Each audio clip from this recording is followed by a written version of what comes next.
ইয়াজিদের চক্রান্তে মাইমুনা কুটনি বুড়ির মাধ্যমে যোদা ইমাম হাসান রাদিয়াল্লাহু আনহুর স্ত্রীর মাধ্যমে বিষ পান করায়া ইমাম হাসানকে শহীদ করে দেওয়া হবে। আর ওই বিষের পাওয়ারে ইমাম হাসান রাদিয়াল্লাহু আনহুর সমস্ত শরীর মুবারক সবুজ রঙের হয়ে যাবে। তার কালারের সঙ্গে মিলায়া আল্লাহ এই সিদ্ধান্ত দিয়েছে।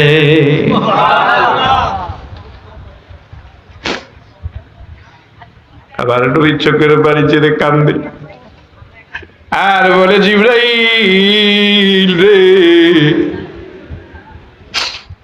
আমার কলিজার টুকরা ইমাম হাসান, আমার কলিজার টুকরা ইমাম হুসাইন, এই করুণ পরিণতিতে আমি নবী এই জমিনে থাকবো নি।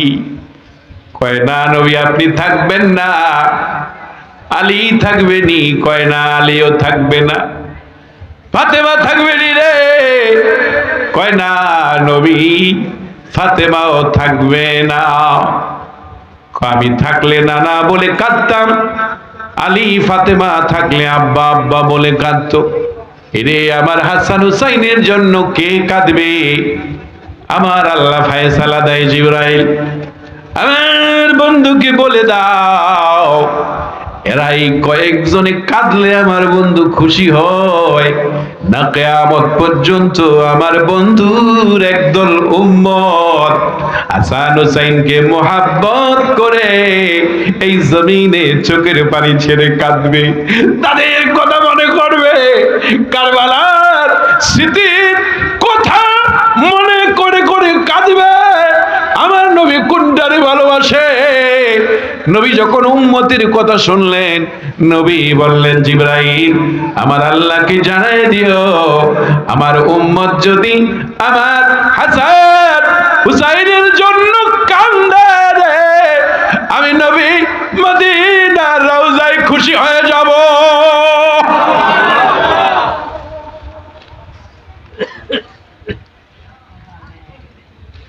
বলছিলাম কতটা ভালোবাসা আমার নবীর জন্য, তাদের জন্য নবীর ছিল।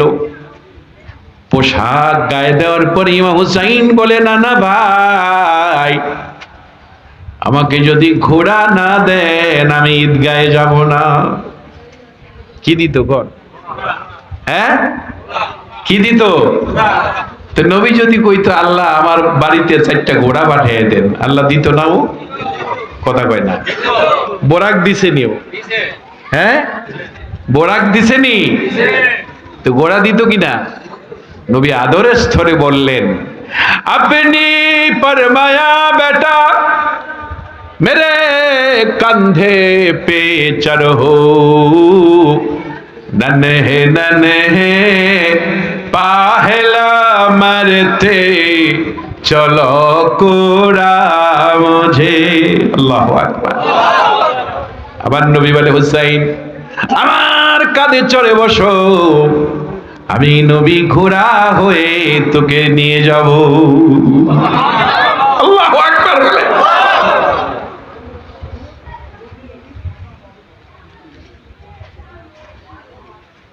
তাহলে হাদিসের সাথে নবীর মোহাব্বত ঠিক আছে নি? কথা কয় না। ঠিক আছে নি? আল্লাহু আকবার। দেখেন আরো হাদিস এসেছে, মোহাব্বতে পারে সাল্লাল্লাহু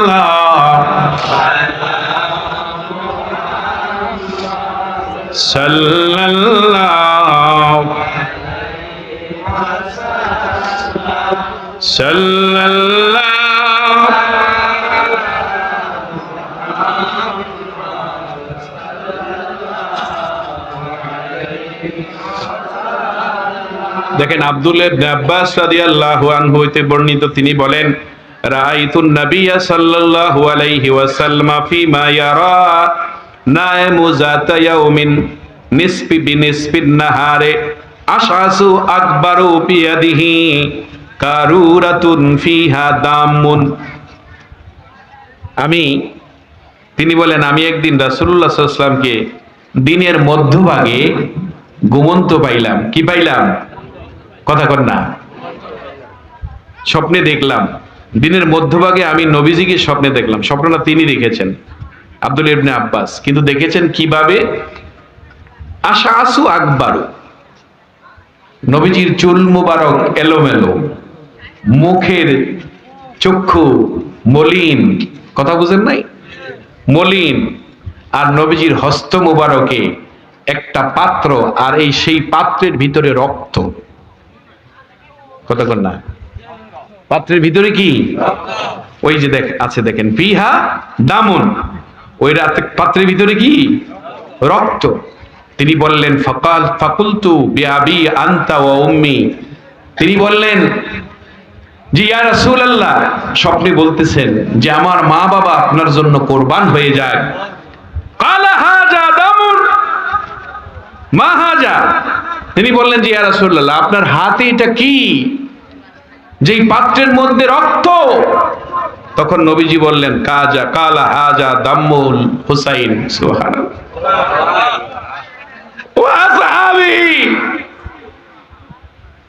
এ সাহাবী, আমার হস্ত মুবারকে ইমাম হুসাইনের রক্ত,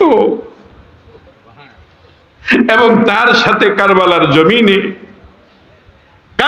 জমিনে যারা তার সঙ্গী হিসাবে ছিল তাদের রক্তগুলি আমার হাতে। আল্লাহু আকবার।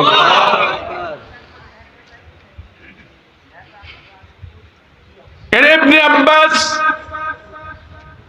এই রক্ত শুধু আজকে থেকে নয়, আজ থেকে শুরু করে কিয়ামত দিবস পর্যন্ত আমার হাতে থাকবে। আল্লাহু আকবার। তাহলে বলেন আমার নবী জানতো কিনা? কথা কন না। ইমাম হুসাইন শহীদ হয়ে যাবে, নবী ফাতেমা, আলী